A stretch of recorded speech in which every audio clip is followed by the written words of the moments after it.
que les autres sont morts physiquement, nous sommes dans le dernier âge où tous nous ne passerons pas par la mort. Donc pendant que nous sommes encore dans ce corps de chair marchant, l'enlèvement peut nous prendre sur le chemin du champ. Ça veut dire qu'aujourd'hui c'est le temps où on doit être prêt à chaque seconde. À chaque seconde il faut être prêt. Béni soit le nom du Seigneur. On coupe, pendant que tu coupes, aller chercher l'argent. Il faut être prêt. Amen. Amen. Et pendant que la personne est en train de compter l'argent là comme ça, etc., il regarde depuis là. Amen. Tu as changé de dimension, tu as disparu. On dit, mais là, la personne est partie où? William Branham dit au même moment, on fait annonce au commissariat, etc. On dit, ouais, ça fait 500 personnes qui ont disparu comme ça. Et puis frère, c'est là maintenant, la vieille folle va se soulever pour venir, ouvrez-nous.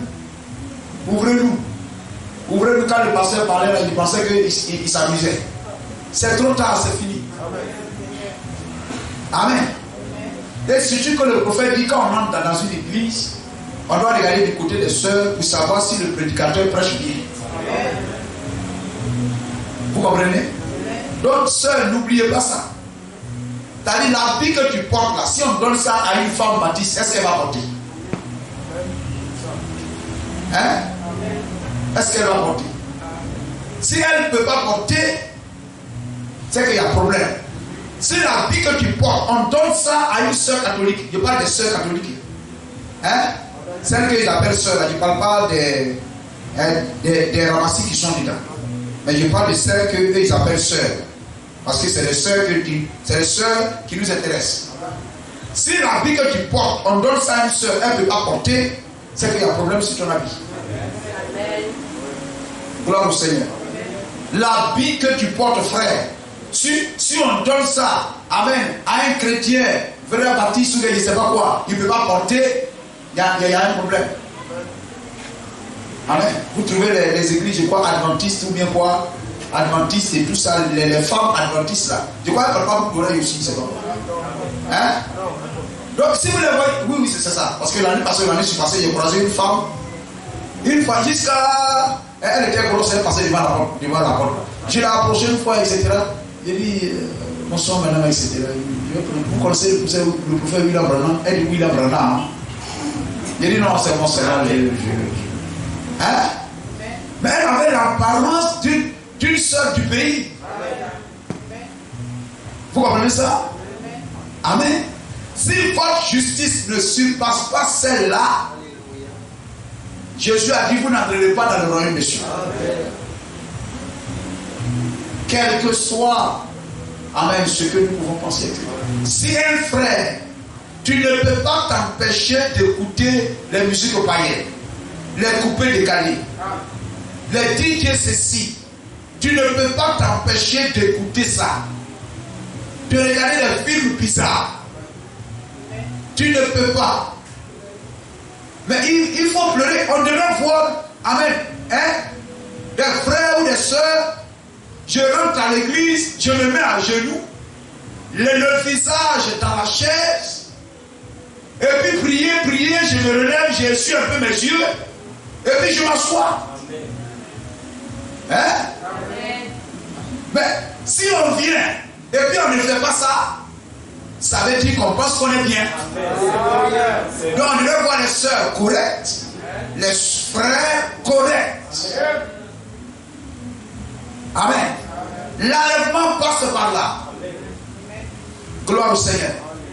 Amen. L'épouse de Jésus-Christ doit être une épouse uniforme. Une épouse uniforme.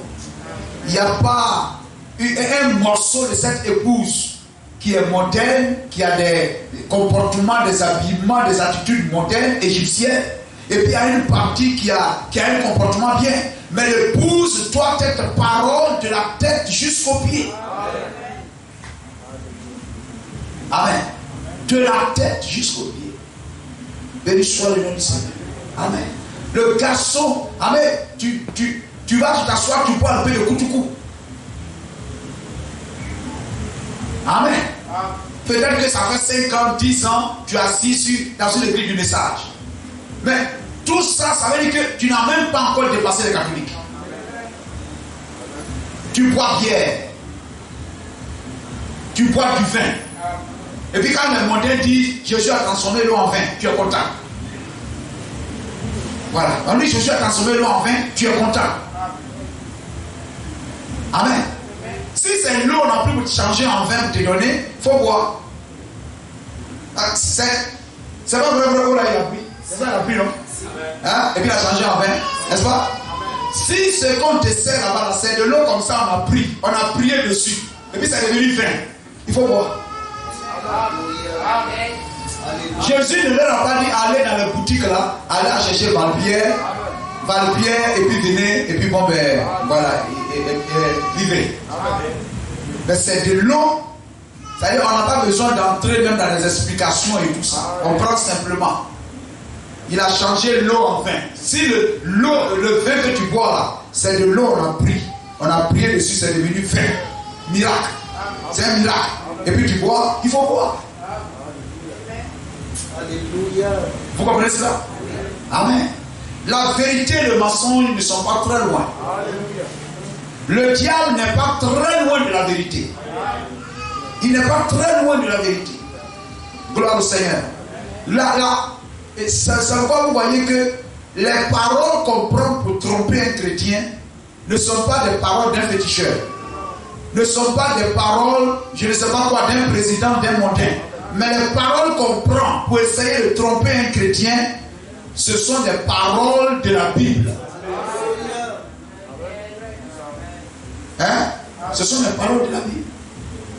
Quand il est venu vers elle, quand il est venu vers Jésus, etc., c'était les paroles de la Bible qu'il citait. Donc ne vous imaginez pas que pendant que tu es là, amoureux de bière, assoiffé de boire bière, ne pensez pas que le diable va venir et puis citer pour dire que le grand féticheur du pays, mais il buvait bien, il était bien, il ne te dira jamais ça. Il te dira, mais Jésus, celui-même que tu crois, a changé l'eau en vin. Donc voilà de l'eau changée en vin, il faut boire. Béni soit le nom du Seigneur. Gloire à Jésus-Christ. Et frère,